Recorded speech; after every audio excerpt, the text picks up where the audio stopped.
Welcome to Structural Analysis 2 video series, unit number 5th, Finite Difference Method.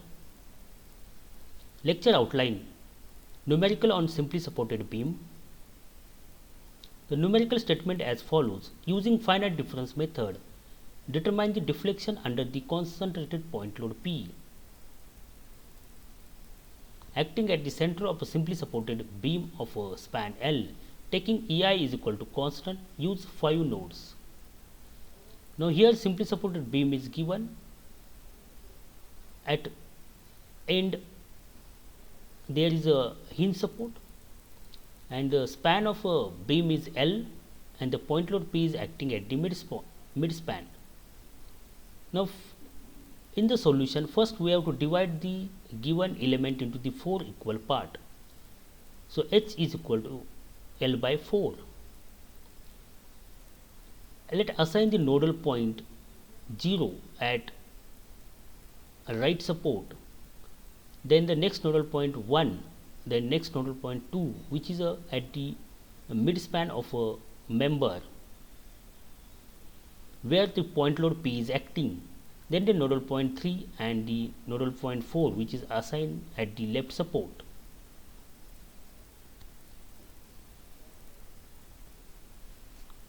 Let draw the bending moment diagram for the given simply supported point load. So bending moment will be maximum at the mid span and its value will be PL by 4, and it will be in a triangular fashion, and the bending moment will be 0 at the simply supported end. Now let draw the M by EI diagram, which help us to find out the deflection between the any 2 point. So the moment at mid span is PL by 4 divided by EI, it become PL by 4 EI, and at the either side of a nodal point, which is 1, 2, 3, if at P the nodal point is 2, either side the nodal points are 1 and 3, and the whole system is symmetrical.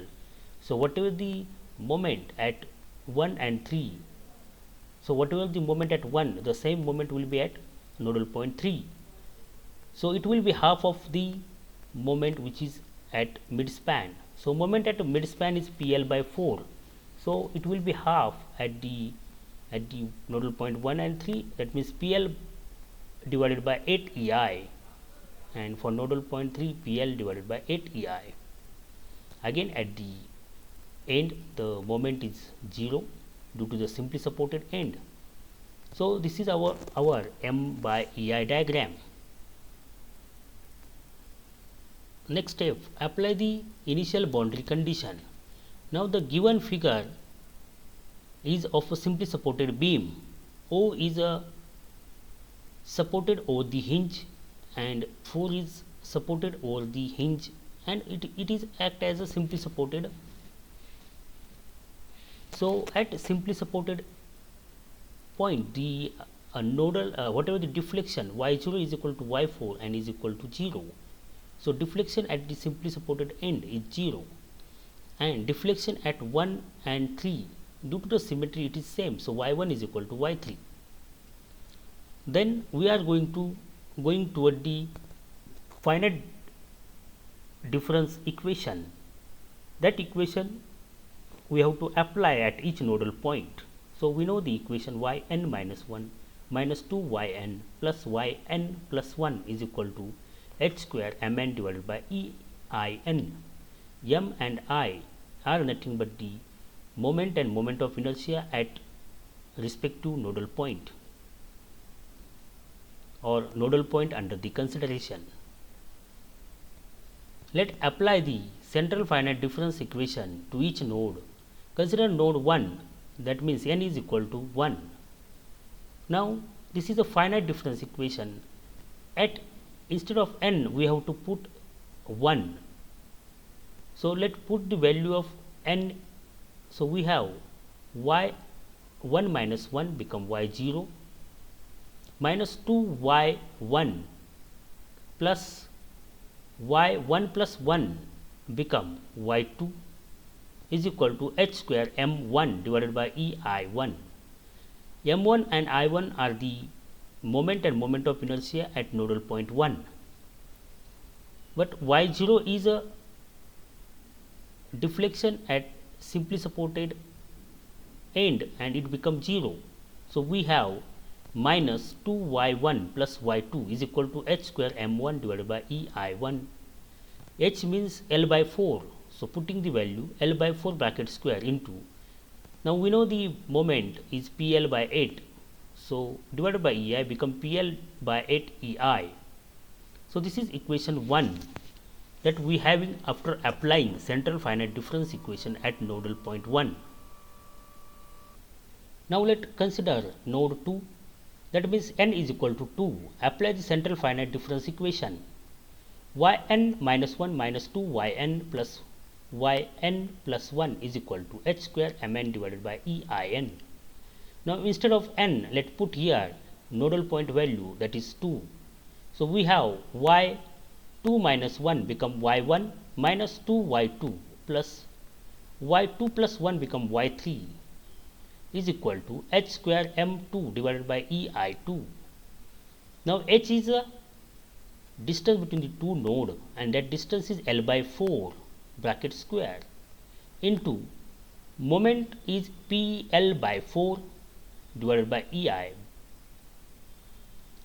After simplifying, after putting the boundary condition that y1 is equal to y3 due to the symmetrical loading, the deflection at 1 and deflection at 3 same. So we have 2, put here y3 is equal to y1. So we have 2y1 minus 2y2 is equal to L by 4 bracket square into PL by 4 EI. So this is equation number 2.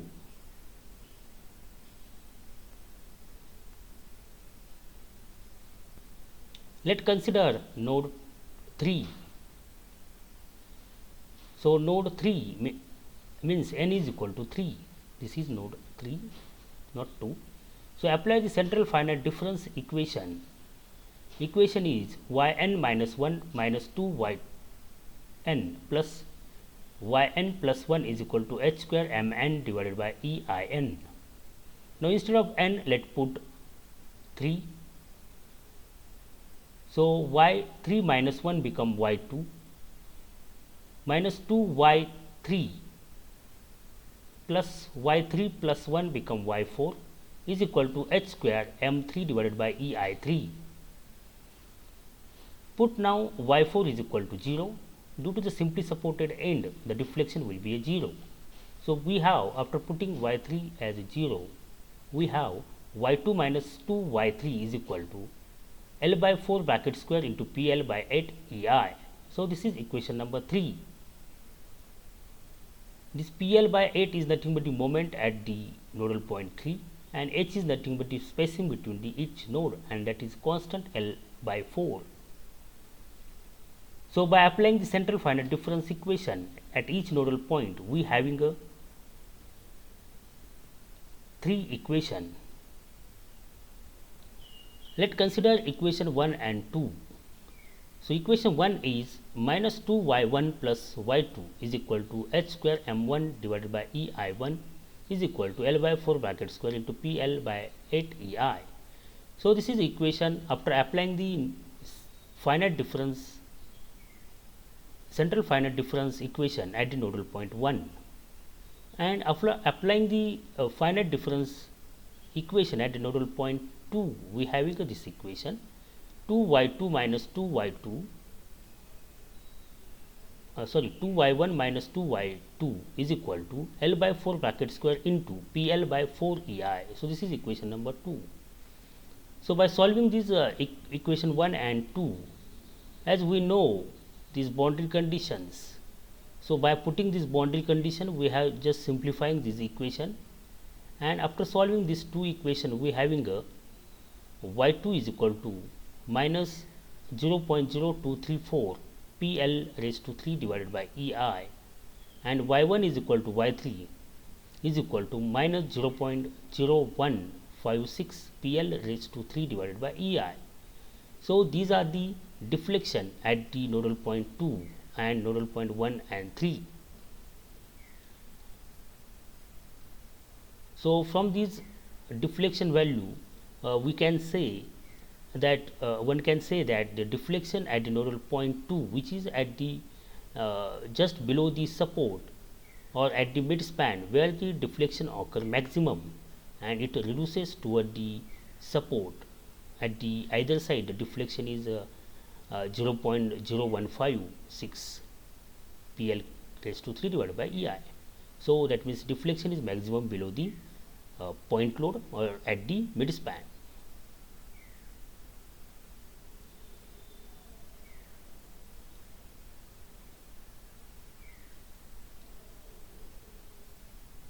Okay, thank you.